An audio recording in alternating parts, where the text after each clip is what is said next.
Radio दिवस 2026 AI और digital media के दौर में भी क्यों अहम है रेडियो। वर्ल्ड रेडियो डे 2026 13 फरवरी को मनाया जाता है।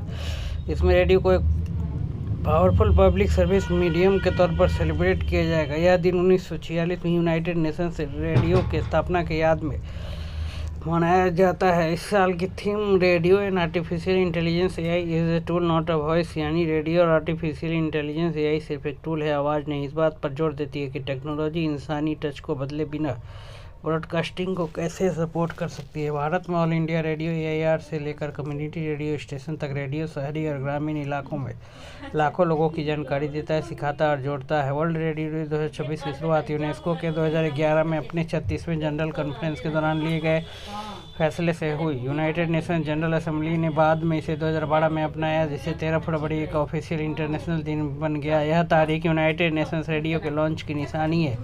1946 जो दूसरे विश्व युद्ध के बाद जानकारी शेयर करके दुनिया भर में सहयोग का प्रतीक था। रेडियो ने ऐतिहासिक रूप से लोगों की राय बनाने में अहम भूमिका निभाई है। भारत में 14-15 अगस्त 1947 की आधी रात को रेडियो पर आज़ादी की घोषणा ने लाखों लोगों को एक राष्ट्रीय पल में एकजुट किया। वर्ल्ड रेडियो डे 2026 की theme radio artificial intelligence. World radio day 2026 की theme radio artificial intelligence AI एक टूल है, आवाज़ नहीं। ब्रॉडकास्टिंग में एआई की बढ़ती भूमिका को दर्शाता है। Artificial intelligence content production, archiving, translation, accessibility और ऑडियंस एनालिटिक्स में मदद कर सकता है। हालांकि यूनेस्को इस बात पर जोर देता है कि एआई को एक सपोर्ट टूल ही रहना चाहिए, न कि उसकी जगह लेना चाहिए। इंसानी आवाज़, एडिटोरियल फैसला और क्रेडिबिलिटी जो रेडियो को बनाते हैं, भरोसा बनाए रखने के लिए एआई का सही इस्तेमाल जरूरी है। थीम ब्रॉडकास्टर्स को डिजिटल ज़माने में असलियत और कम्युनिटी कनेक्शन को सुरक्षित रखते हुए इनोवेशन अपनाने के लिए बढ़ावा देती है।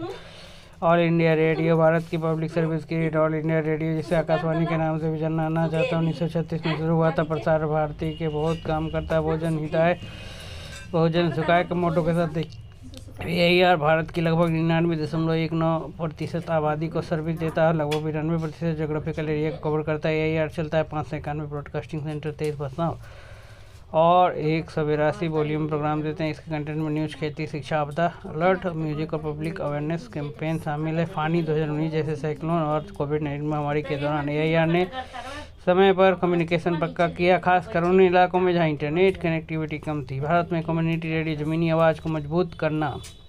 कम्युनिटी रेडियो भारत में ब्रॉडकास्टिंग का तीसरा टियर है। यह पॉलिसी 2002 में शुरू की गई थी और पहले स्टेशन का उद्घाटन 1 फरवरी 2004 को लाल कृष्ण आडवाणी ने किया था। बड़ा माइलस्टोन था। लॉन्च अन्ना कम्युनिटी रेडियो की स्थापना 2005 में हुई थी। अभी भारत में 528 कम्युनिटी रेडियो स्टेशन हैं, सीआरएस हैं। यह स्टेशन हेल्थ, एजुकेशन, एग्रीकल्चर और सोशल वेलफेयर पर फोकस करते हैं।